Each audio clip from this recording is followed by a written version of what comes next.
Hey everybody, Andrew Thomas coming at you with a quick bit here today. Today I wanted to talk about something I've noticed within the investor, young entrepreneur, hyper ambitious community. And it's something that I personally have struggled with immensely. And I actually quite regularly encounter other people, not just young people, but other investors, entrepreneurs, people who want to succeed and grow and overcome.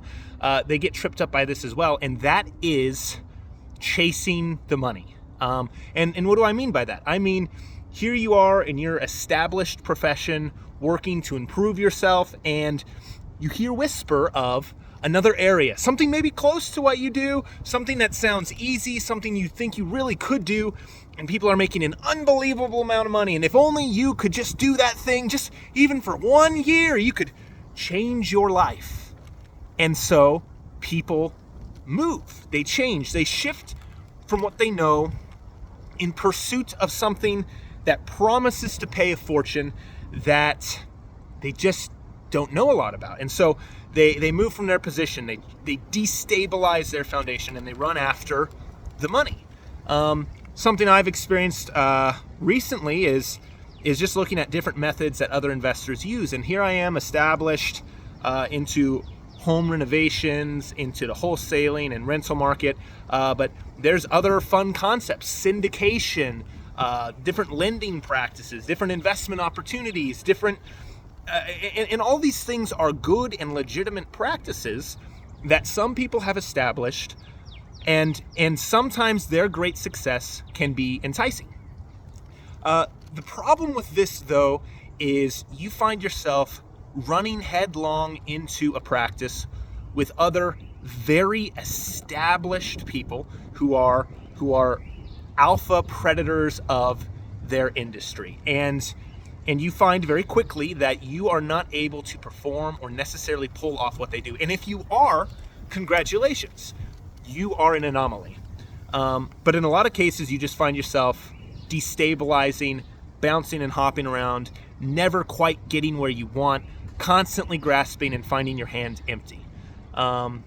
So in lieu of just kind of dragging this on and beating the dead horse, I wanted to talk about some key tenets that are not beautiful or amazing or glamorous about success. And it's something that I, as a young punk, still have a lot to learn about. And it's not just about the learning, but it's also about the practice.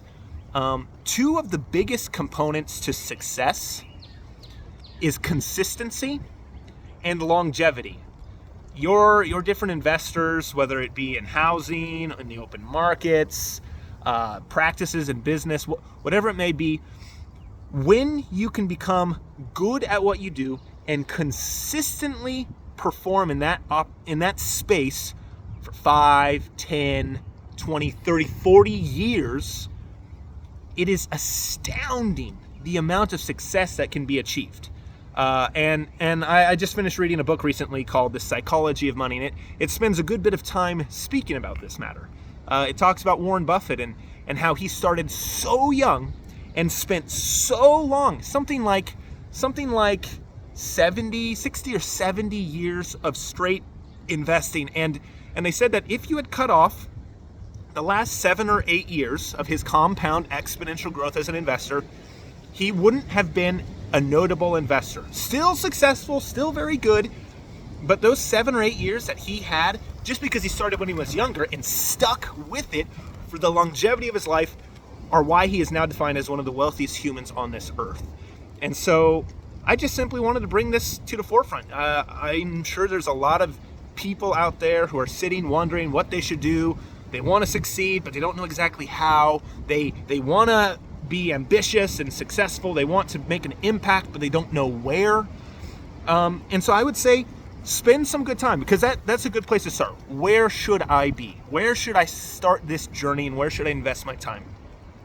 Start with that. Once you figure out where you want to be, buckle in for the long haul. Now, doesn't mean that you can't make a mistake. Doesn't mean that you can't change your practice. But when you change your practice, you are potentially setting yourself back. You are doing yourself a disservice. In the pursuit of quick money, you are compromising the long long-term investment. So that's just what I'm going to say. Don't chase after the money. Be true and honest in your work, consistent and for the longevity of time, and you will find success. Thanks so much, guys. Talk to you later. Bye.